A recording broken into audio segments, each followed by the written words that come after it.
Hey, and welcome to this week's episode of the K Corner. So this time I'm going to talk to you about a K drama called Itaewon Class. And Itaewon Class was so good because I think it had everything that I like in it, and it might be what I'd consider my perfect K drama. It had a little bit of mental health. It had a little bit of romance, but not overly so. It had quite a lot of backstory and a couple of really captivating characters. The only issue is perhaps that Mr. Main character may be slightly much of a do-gooder at times, and perhaps that could get on some people's nerves. However, I personally felt it added to his charm and was no issue for me. Itaewon Class was a drama that I would recommend if you like something that's a little bit deeper and you don't want something that's just pure romance. Check out the one that I've uploaded on Encounter if that's more your scene, which is a fantastic version of romance drama. But Itaewon Class had something a little bit more magic for me, I must say. I really enjoyed it. I watched every episode hooked. I love the relationship between the good and evil in this one. Again, it's not like overly done. There's like some really kind of grey characters in this one. It's fantastic that I love. The relationship between Seiroi and Jang Dae was absolutely fantastic. That was actually probably my favourite relationship in the whole thing. So forget these two women. My favourite bit was absolutely Seidoi's relationship with Jang Dae. It was so interesting and so like kind of heartfelt that you really felt like as someone watching it, you really feel for the characters. Feels like how it's real, and you just want them to you wanted this love-hate relationship they've got to continue.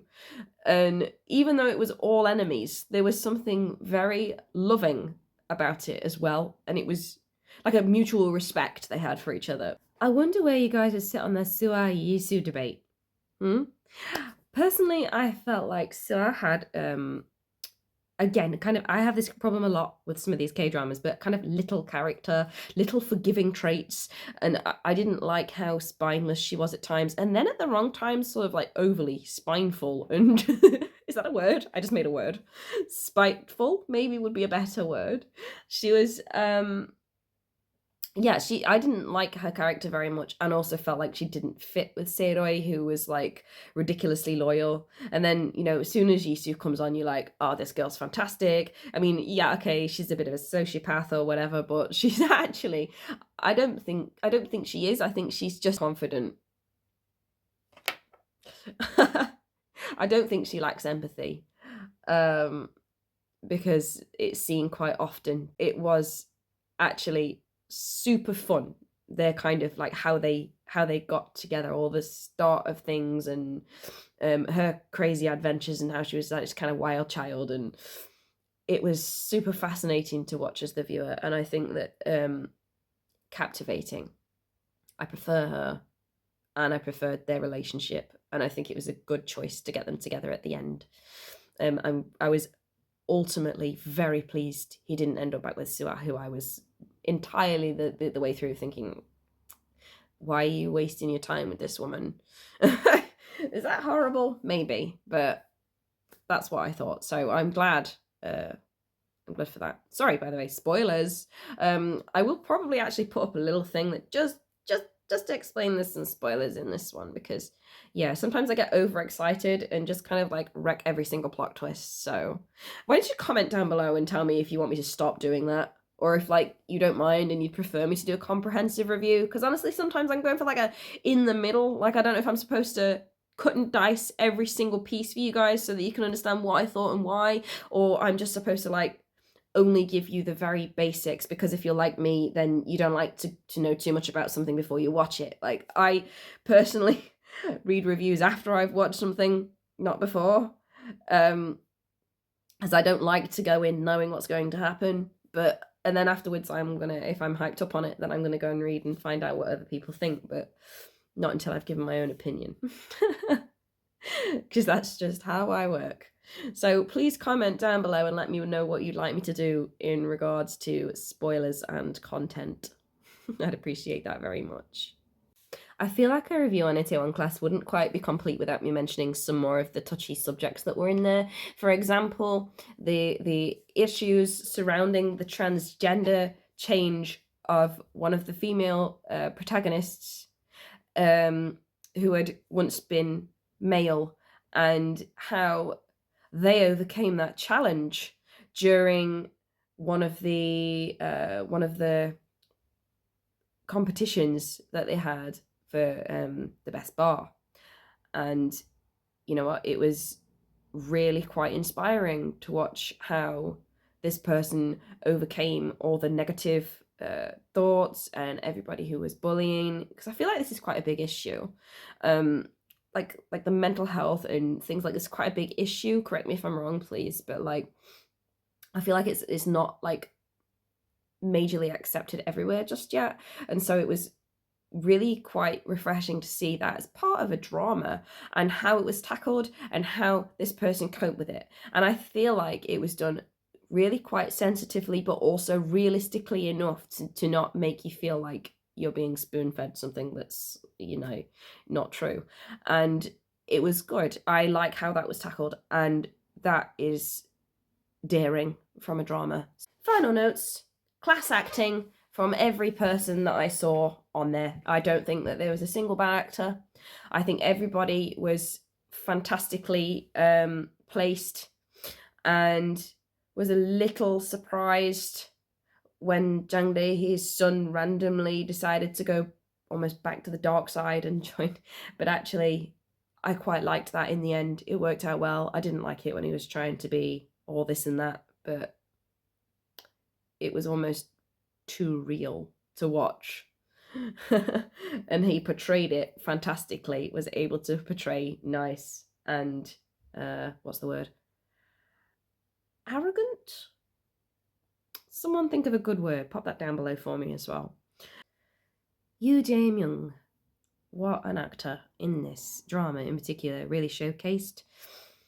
I was thoroughly impressed by the level of emotion he was able to portray in groveling, crying, and being evil, but not to a degree that was not believable. And that is a hard thing to do, and nailed it.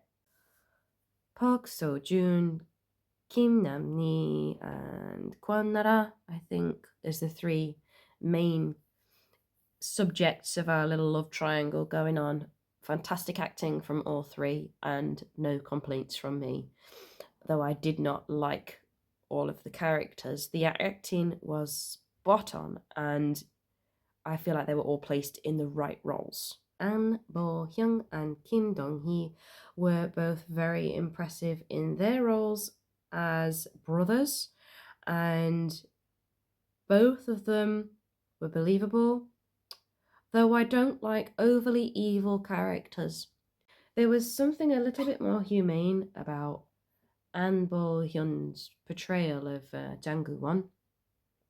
I think it was just a little bit more real, and it didn't feel as though he was like ultra evil or something. It felt like he was mixed up, messed up, and not given the correct guidance. But even his dad is not entirely evil, and that is what makes this drama so special to me, and why I am suggesting that you go and watch it. I actually feel like I've prattled on probably long enough about this drama now. Like, I just keep coming up with more and more and more, and actually there's very little that I can say that was bad. And last shout out, Park Seo-joon's fantastic portrayal of grieving son when his dad dies. That, do you know something? That had me in tears, and I've said it before, I'll say it again, it takes a lot. It takes a lot if I'm going to cry at a drama, because I don't generally cry at TV. But that one was super, super emotional and really well done, and majorly impressed by the acting on that bit. Really had me. And yeah, just wanted to put that in there. But basically now I feel like I've prattled on enough, and I'm gonna give this drama a, what am I? Do you know? I don't know. I don't know, because I'm on the 9.5. But I'm trying to figure out why I'm deducting 5.5 points. And I think it might be because I'm not entirely a fan of how long Sua and Seiroi are together and why he keeps putting up with her and why she keeps just being someone that doesn't seem to have enough about her. I don't know. I think that really bugged me in a way. Perhaps it shouldn't knock off 5 points. I don't know. This is going to be the first time you've ever watched me debate with myself over what I'm actually going to give a score. Usually I like to come into this really prepared, and I was sure I was going to give it a 9.5, but as I'm describing everything that I really like about the show, I'm wondering why am I not giving it a 10? Because honestly, no drama is a 10. It's very hard. But I can't be picky just for being picky's sake. I want you guys to go and watch it and sort of tell me, do you think that this is worth deducting 5.5 points for? I was having a moment of clarity. There is nothing wrong with it that I'd change. I seem to be very generous at the minute, but I feel like I'm going to have to give this show a 10. Although there are shows I've enjoyed just as much and probably not given a 10 to. There is nothing fundamentally wrong with this drama. Got the whole love triangle thing going on. Wouldn't make sense if you like both of them, would it? So there you go. You've watched my first internal debate as I've decided what to score. Something eventually came out with the idea that it is actually a 10. So please go and watch Itaewon Class if you haven't already.